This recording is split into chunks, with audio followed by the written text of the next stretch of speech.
नमस्कार, हर्ष न्यूज की तेज गति वाली बुलेटिन छत्तीसगढ़ रफ्तार में आपका स्वागत है। चलिए शुरू करते हैं क्षेत्रीय खबरों की तेज बुलेटिन छत्तीसगढ़ रफ्तार। खाद्य एवं नागरिक आपूर्ति से संबंधित एक महत्वपूर्ण बैठक में छत्तीसगढ़ के खाद्य मंत्री दयालदास बघेल ने अधिकारियों को सख्त निर्देश दिए हैं कि गोदामों में भंडारण की गुणवत्ता और वजन में किसी भी प्रकार की गड़बड़ी बर्दाश्त नहीं की जाएगी। अगर ऐसी कोई अनियमितता पाई जाती है तो इसके लिए संबंधित अधिकारी जिम्मेदार होंगे और उनके खिलाफ कड़ी कार्रवाई की जाएगी। इसके अलावा मंत्री ने राशन दुकानों का भी निरीक्षण करने का आदेश जारी किया है ताकि वितरण प्रक्रिया में पारदर्शिता और सटीकता सुनिश्चित हो सके। छत्तीसगढ़ से गुजरने वाली लंबी दूरी की एक्सप्रेस ट्रेनों में अब यात्री छत्तीसगढ़ी व्यंजन का लुत्फ उठा पाएंगे। दरअसल रेलवे बोर्ड ने IRCTC को छत्तीसगढ़ व्यंजन को अपने मेन्यू में शामिल करने के निर्देश दिए हैं। इस निर्देश के बाद IRCTC ने प्रीमियम ट्रेन वंदे भारत सहित कई ट्रेनों में छत्तीसगढ़ी व्यंजन फरा, चीला, मुंगौड़ी, बड़ा, गुलगुल, भजिया, सुहारी, ठेठरी, खुरमी, चौसेला और लड्डू उपलब्ध कराने की तैयारी पूरी कर ली है।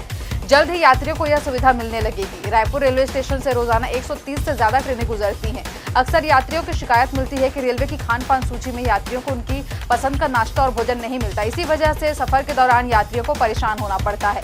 पिछले महीने ही रेलवे अधिकारी और छत्तीसगढ़ के सांसदों के साथ हुई बैठक में छत्तीसगढ़ी व्यंजनों को लंबी दूरी के ट्रेनों में उपलब्ध कराने की मांग उठी थी। छत्तीसगढ़ में धान खरीदी पर एक बार फिर सियासत गर्म है। कांग्रेस नेता और नेता प्रतिपक्ष डॉक्टर चरणदास महंत ने भाजपा सरकार पर पहले 1000 करोड़ रुपए से ज्यादा के धान घोटाले का आरोप लगाया। इस आरोप पर सियासत थमी नहीं थी कि अब कांग्रेस धान खरीदी की तारीख को लेकर भाजपा सरकार पर हमलावर है। कांग्रेस 1 नवंबर से धान खरीदी की मांग कर रही है। वहीं भाजपा के मंत्री विधायकों ने कांग्रेस के आरोपों पर पलटवार किया है। भाजपा के मंत्री विधायकों का कहना है कि अभी धान पककर तैयार नहीं हुआ है, किसान कहां से परेशान हो रहे हैं। धान खरीदी को लेकर मंत्रिमंडल समिति की बैठक हो चुकी है। इस साल 160 लाख टन धान खरीदा जाएगा, जो कि धान खरीदी के इतिहास में अब तक का सबसे ज्यादा आंकड़ा है। सरकारी किसानों का एक दाना खरीदने की तैयारी कर ली गई है। छत्तीसगढ़ में दक्षिण पश्चिम मानसून की विदाई शुरू हो चुकी है। रविवार को रायपुर, महासमुंद, राजनांदगांव और दुर्ग से मानसून की वापसी हो गई और अगले 2 दिनों में बस्तर सहित प्रदेश के बाकी हिस्सों में मानसून की वापसी के लिए अनुकूल परिस्थितियां बन गई।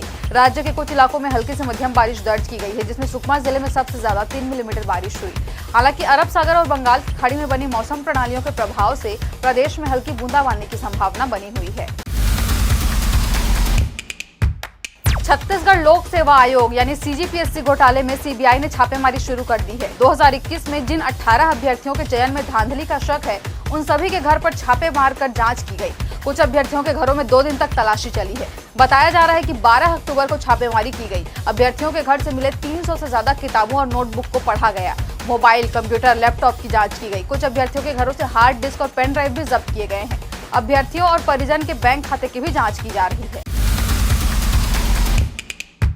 छत्तीसगढ़ के सूरजपुर जिले से हत्या का सनसनीखेज मामला सामने आया है, जहां सूरजपुर कोतवाली थाने के पदस्थ प्रधान आरक्षक की पत्नी और बेटी की बेरहमी से हत्या कर दी गई है। दोनों की लाश घर से करीब 5 किलोमीटर दूर पीढ़ा गांव में संदिग्ध हालत में मिली है। इस घटना से पुलिस महकमे में हड़कंप मच गया है। घटना की सूचना मिलते ही SP सहित आला अधिकारी मौके पर पहुंच गए हैं और पुलिस मर्ग कायम कर जाँच में जुट गई है। सरगुजा जिले के अंबिकापुर में आबकारी विभाग की उड़नदस्ता टीम के कर्मचारियों का शर्मनाक कारनामा सामने आया। अवैध शराब की धरपकड़ के लिए निकले प्रधान आरक्षक और वाहन चालक खुद शराब के नशे में बुरी तरह लड़खड़ाते हुए दिखे। इस दौरान मौके पर मौजूद लोगों ने इस पूरे घटनाक्रम से स्तब्ध हो गए और किसी ने घटना को कैमरे में कैद भी कर लिया है, जिसका वीडियो सोशल मीडिया में जमकर वायरल हो रहा है। गोबरा नवापारा में मां दुर्गा की प्रतिमा विसर्जन के दौरान एक युवक की तालाब में डूबने से मौत हो गई। मृतक युवक प्रतिमा विसर्जित करने के लिए तालाब में कूदा, लेकिन इसके बाद वह पानी से बाहर ही नहीं आया। आसपास मौजूद लोगों ने पानी में उतरकर युवक को बाहर निकाला, लेकिन तब तक उसकी मौत हो गई थी। जानकारी के मुताबिक घटना के कुछ देर पहले ही मृतक का नाम पंकज पिता पवन साहू है, जो गोबरा नवापारा के गोंडपारा का रहने वाला था। युवक को पानी से बाहर निकालने के बाद लोग उसे गोबरा नवापारा के सामुदायिक स्वास्थ्य केंद्र भी ले गए, जहां चिकित्सक ने उसे मृत घोषित कर दिया। मामले में पुलिस जांच कर रही है। सोमवार की सुबह आज लाश का पोस्टमार्टम किया गया और घटना के बाद युवक के घर में मातम पसर गया है। छत्तीसगढ़ के मुख्यमंत्री विष्णुदेव साय ने कांग्रेस अध्यक्ष मल्लिकार्जुन खड़गे द्वारा बीजेपी को आतंकवादी पार्टी कहने पर तीखी प्रतिक्रिया दी है। उन्होंने कहा है कि कांग्रेस पार्टी फ्यूज बल्ब की तरह हो गई है, जो एक छत्र में राज नहीं कर पा रही है।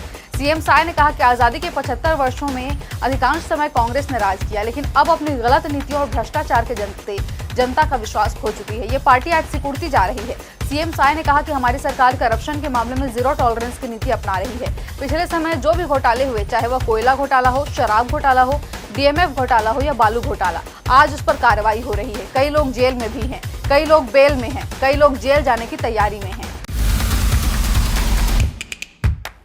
छत्तीसगढ़ रफ्तार की आज की बुलेटिन में फिलहाल इतना ही। अपने आसपास की खबरों से जुड़े रहने के लिए बने रहें हर्ष न्यूज के साथ। नमस्कार।